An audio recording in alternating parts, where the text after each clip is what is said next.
General Özkan Ulutaş, the commander of KFOR, welcome to the program and welcome to Klan, Kosovo as well. Thank you very much for having me here today. So my first question is, we have the NATO decision on, as they call it, optimizing the presence in Kosovo. How does this process will look like in practice in the field? Okay. The recent statement that NATO will continue to optimize KFOR posture in Kosovo, in fact, is based on a collective assessment that the security situation in Kosovo has continued to improve over the last years. So as the security situation remains generally steady, we will continue to ensure that our mission remains fit for purpose. I would like to make 2 points clear. First of all changes in KFOR's strength will be calibrated and gradual. They will be based on the conditions on the ground, and they will be reversible if warranted by any relevant security developments that may impact local security and regional stability. Secondly, KFOR will continue to be well equipped and postured across Kosovo to continue contributing to a safe and secure environment for all people living in Kosovo and freedom of movement in accordance with its long-standing UN mandate based on UN Security Council Resolution 1244 of 1999. So definitely at all times, impartially, and in close coordination with the Kosovo Police and the European Union Rule of Law Mission, EULEX, in their respective roles as security responders. So we remain laser-focused on the full execution of our mission in Kosovo. Yes. So how does this process of optimizing will affect the American presence in KFOR? The United States remains a key contributor to KFOR and is fully committed to continue providing its contribution to lasting security across Kosovo and to stability across the Western Balkans. I and all KFOR personnel under my command remain fully focused on our mission. Yeah. And when it comes to this optimizing process, will KFOR and NATO as well add more cooperation with Kosovo Police, Kosovo Security Force, and next year, when this process is due in the field, how will this cooperation, if more enhanced, look in the field? First of all, KFOR already has a long-standing, close and effective coordination with the Kosovo Police and the EULEX in their respective roles as security responders. So this cooperation is essential for continuing to ensure a safe and secure environment for the benefit of all people and all communities living in Kosovo.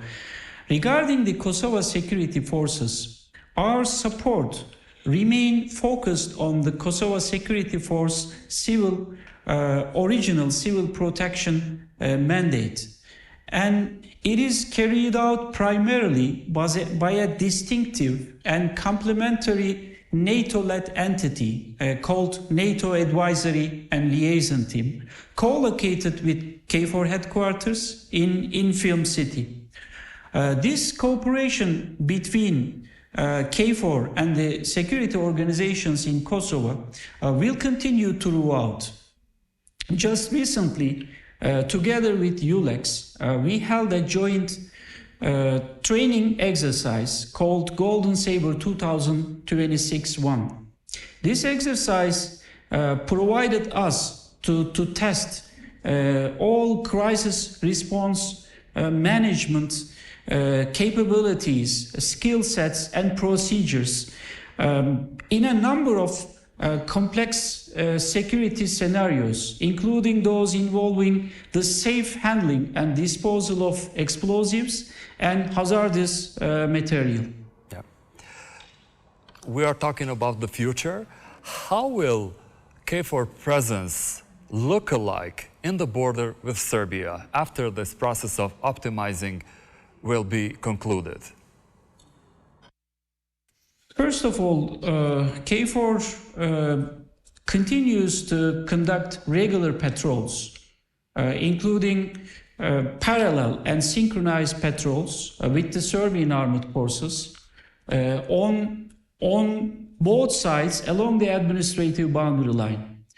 The management of security along the ABL continue to reflect our enduring commitment to lasting security, to regional security, actually, for the benefit of all communities. So any adjustments in our and during the implementation of our optimization, our operational posture in northern Kosovo and along the ABL will remain visible and flexible.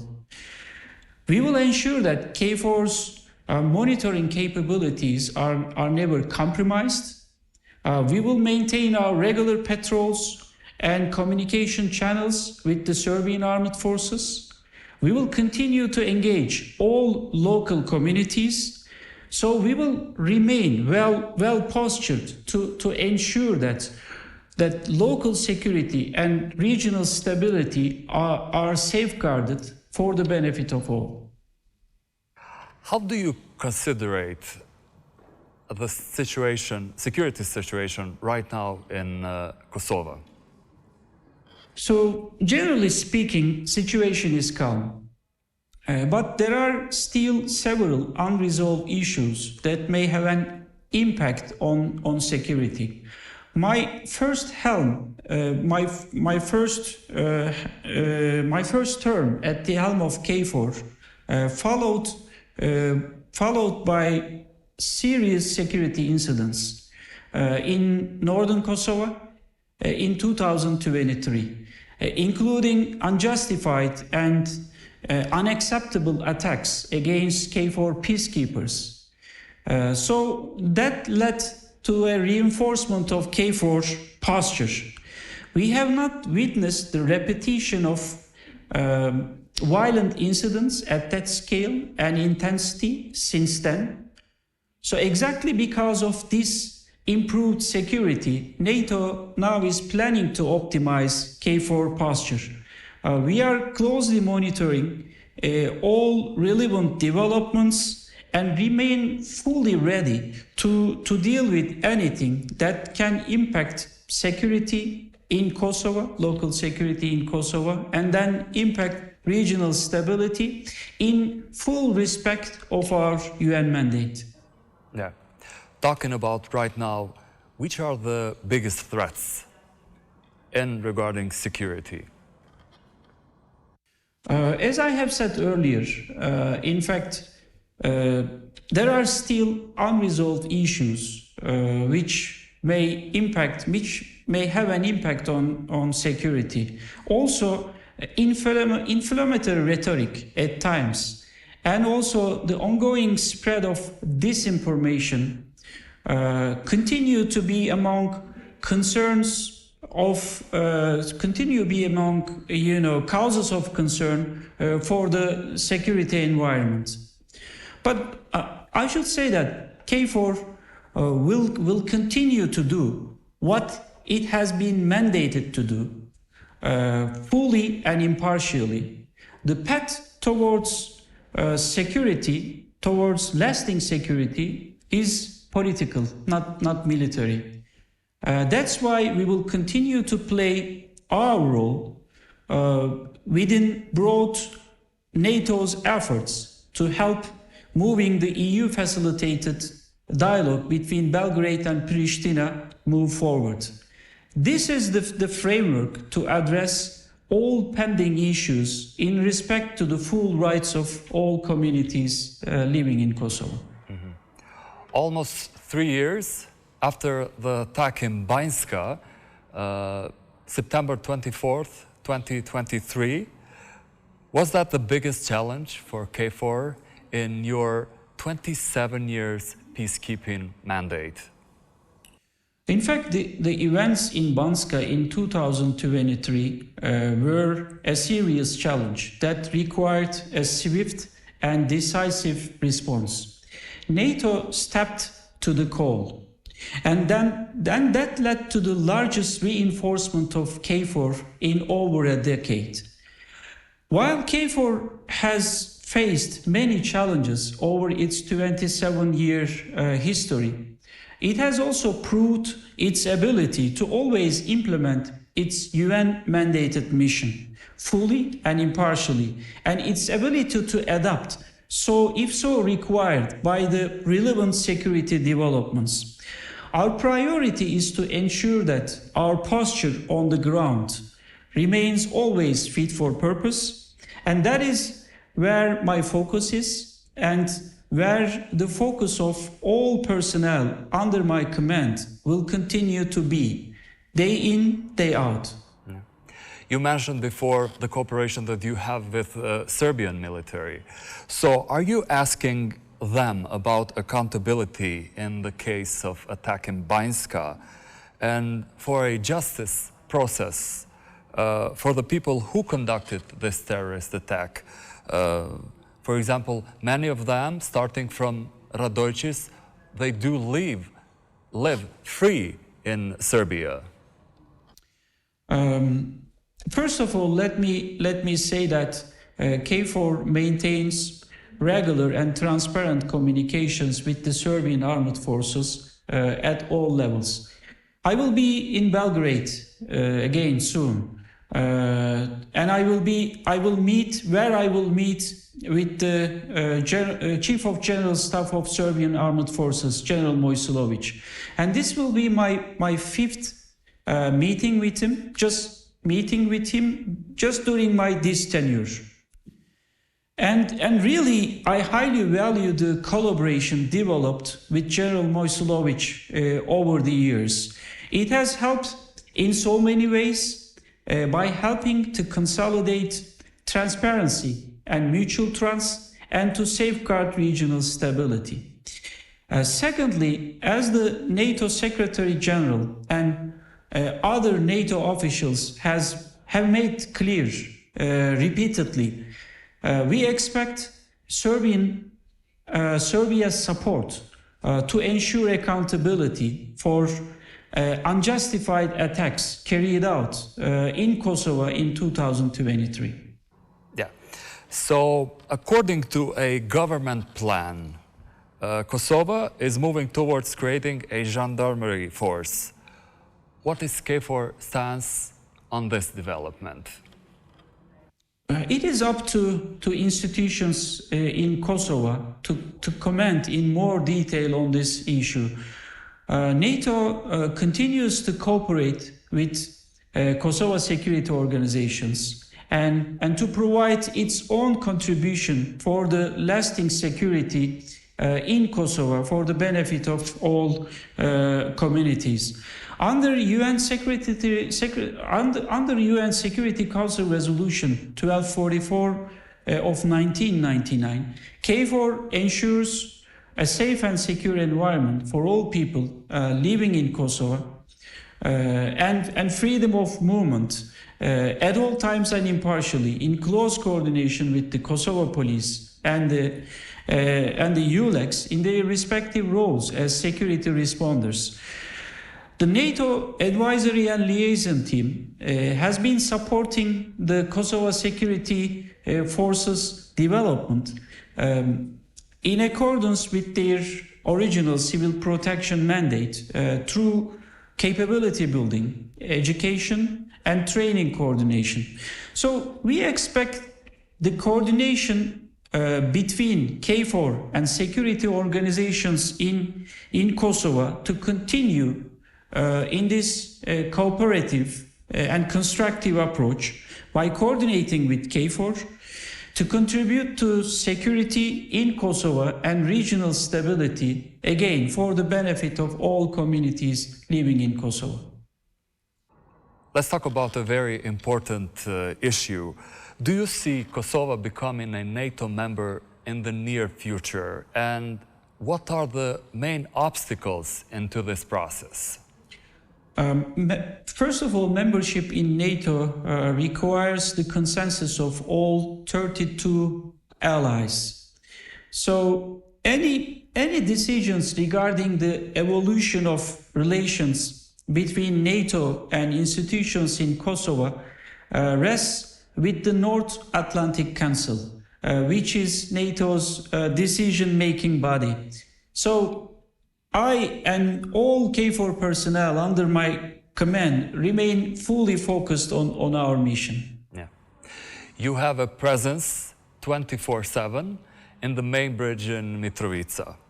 So, General Ulutaş, will the time come soon that KFOR presence is not needed there anymore? So, KFOR maintains a vigilant and flexible presence across Kosovo. We are well postured to deal with any development that can jeopardize local or could jeopardize local security or regional stability. So KFOR's presence, KFOR's 24/7 presence on the Mitrovica main bridge is part of our overall efforts to ensure a safe and secure environment for all people living in Kosovo. Any adjustments will be dependent on the security conditions. And in this environment, we will continue to operate in close coordination with the Kosovo police and the ULEX in their respective roles as security responders. Yeah. You are the first general who is leading KFOR for the second time. Can you share with us your experience and what was the toughest times when you have been serving here as the commander of KFOR, and of course, good memories? Serving as KFOR commander for the second time is a profound privilege and brings a unique perspective, especially considering that KFOR is NATO's longest mission and the biggest one, currently the biggest one. So it requires constant vigilance and also ability to adapt to evolving dynamics in full respect of our UN mandate, ensuring that decades of hard-won peace must not be jeopardized and that abrupt and uncoordinated actions do not let escalation, requires a continuous, collective and cohesive efforts. So I'm proud of the contributions provided by all the KFOR personnel under my command to this important endeavor. My previous experience allowed me to build upon already established relationships and also to develop a deeper understanding of the context. But commitment to maintaining a safe and secure environment for all people living in Kosovo remains demanding yet deeply rewarding responsibility. General Ulutaş, it was a pleasure having you on. It was my pleasure. Thank you very much again.